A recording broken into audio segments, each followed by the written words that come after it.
Good afternoon. My name is Mairead Hennessy. I'm owner manager of Tax Key Tax Consultants in Ireland. And I'm going to speak to you today around the Irish rules for relevant contracts tax and specifically how they relate to UK businesses who do certain types of work in Ireland.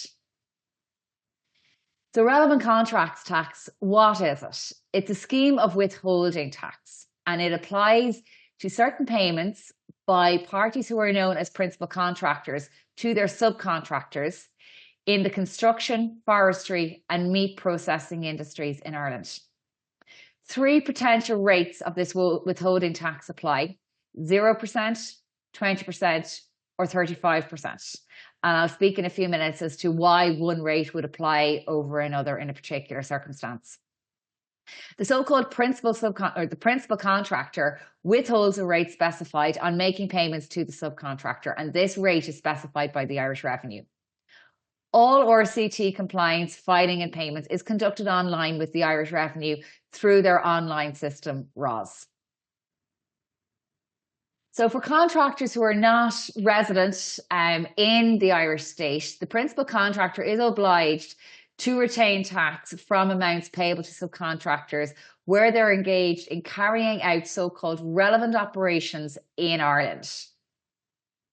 And this RCT obligation arises irrespective of the residence of the subcontractor or indeed the residence of the principal contractor.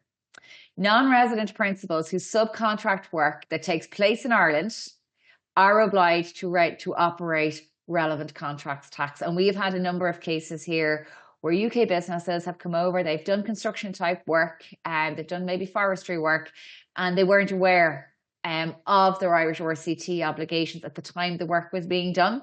So they had to rectify the position with the revenue after the fact. And unfortunately, that meant that they incurred a lot of penalties and expensive interest because it was done late and it wasn't done properly.